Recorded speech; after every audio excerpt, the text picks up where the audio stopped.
kidding aside, this was another awesome trip. We had a great crew of people, great location up in the mountains above Mono Lake. It was above 10,000 feet. And for the first time ever, my wife and I took our dogs camping with us on the trip. That was a lot of extra work, but well worth it. Yeah, great trip. We had Carlton and Jason showed up. Dom was there for a night. Fabio made it for a night. Yaniv was with us. It was just a really good trip. You can see the weather was on and off. We had rain every day on this trip, and it was a bit of a challenge, but I will say that it made for extraordinary views all weekend.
Getting up into this area isn't particularly difficult.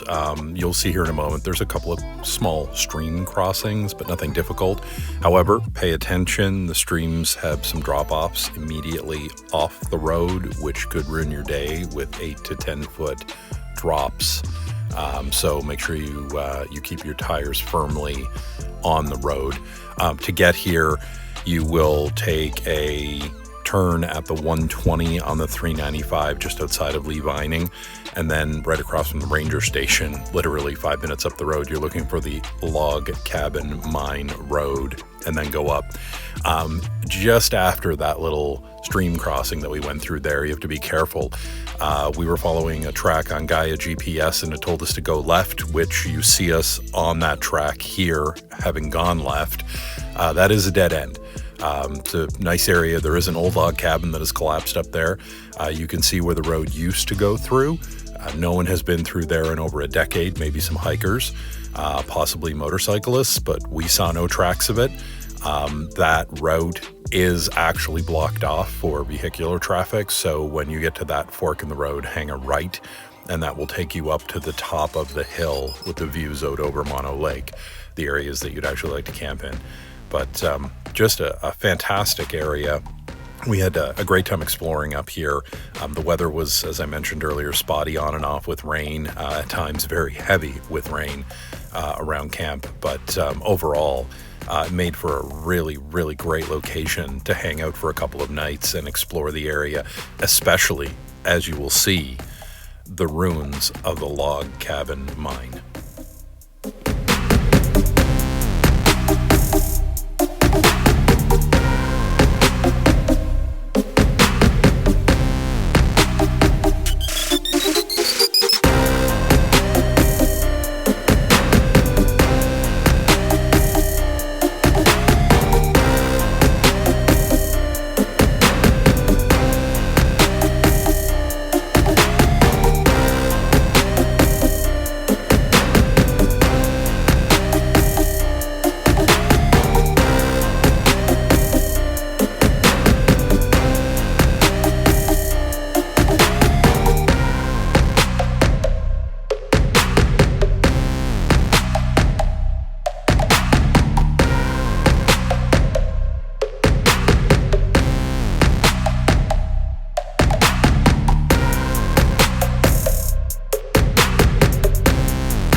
we're almost at camp here, and you'll see in literally a few seconds on the video here, we'll roll into where we spent our camp, a couple of nights here at camp, and the view is incredible. Out over Mono Lake, Lightening is down below us, although we don't really see it that well. Off to our right, which is directly ahead of the Jeep at this moment, is the 395 down in the valley.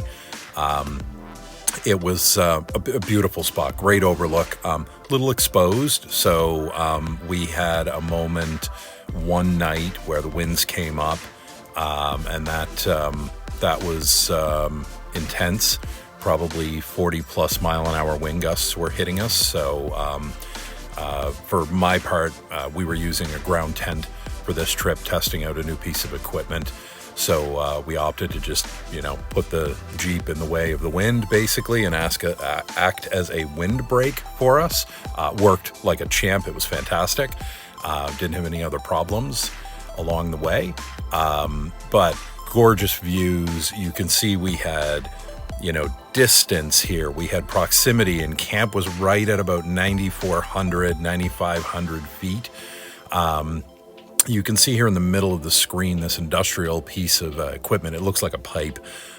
We believe this is a part of a series of equipment installations that are used to help manage and mitigate avalanches on the side of the hill here. Remembering right below us is the 395 freeway, so there's an active effort here to manage snowfall during the winter and keep that freeway open. But as you can tell, just a gorgeous view here. One of those, quote, epic views that everybody seeks out. We had a chance. We got to camp early enough. We had a chance to enjoy, making some nice meals. We hung out for the evening. Not too long after we settled in, the rain showed up, and that was a theme for both nights at camp. We had rain during the day, but boy, did it make for some dramatic views and gorgeous photography and videography.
The log cabin mine above the town of Levining was originally opened around 1910, according to the information that I've been able to find, and was active through about World War II. So call that the early to mid 1940s. And at one point, laid claim to being the largest gold producing mine in the state of California. So pretty impressive.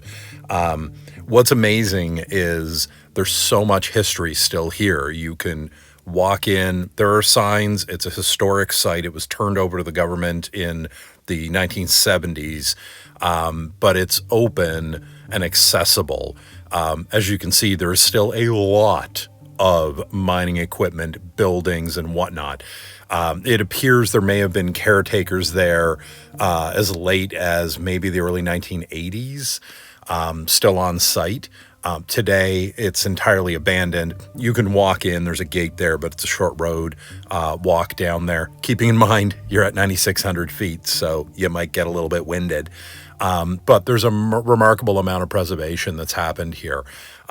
Absolutely worth keeping in mind that when you go there, you leave everything the way you found it. There are signs talking about this. This is a historical site. We all should do our part to preserve it while we enjoy this bit of history.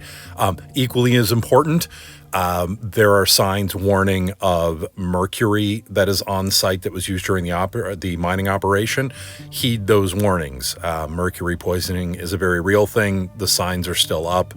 Take that seriously and just be very careful and maybe limit your exposure there. But in terms of getting up close and personal with mining history, there's nothing I've seen so far in California that offers more accessibility and a better chance. It's fantastic, have to be honest. It's a beautiful area. It would have been really isolated and really lonely up here. But hey, you're there to mine. You're not there to, this isn't a summer camp, basically.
If you've ever seen or been around a thunderstorm, you know what a cumulonimbus cloud is. Big fluffy thing, looks great, but it means the weather's changing.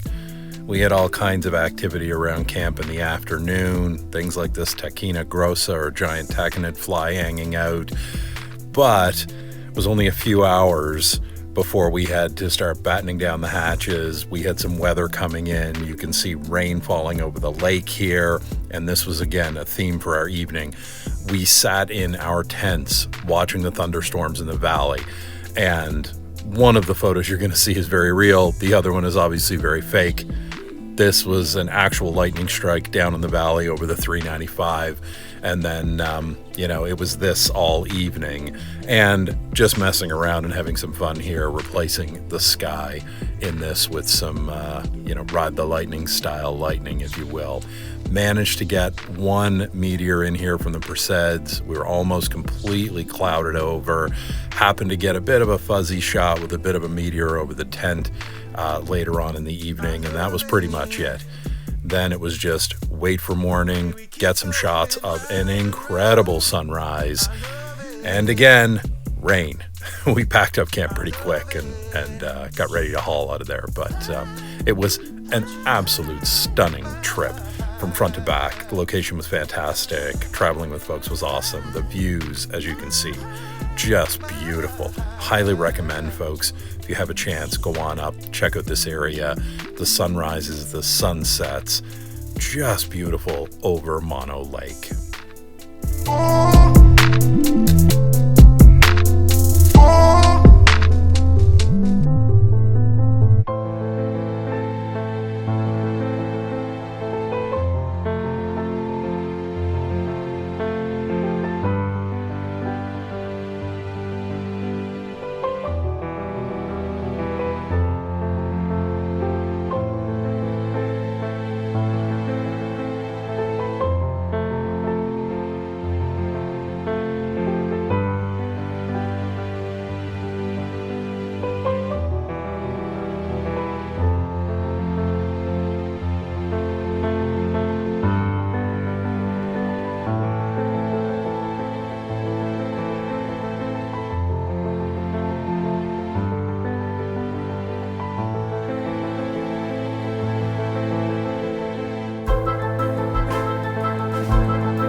down off the mountain was as easy as retracing our steps. We only had one real plan in mind at this point. It was still fairly early in the morning.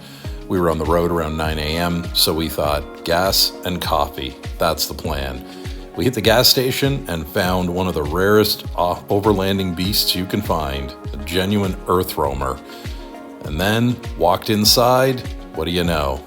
Margaritas in a can, maybe for the next trip. This was a great one. Hope you enjoyed the video.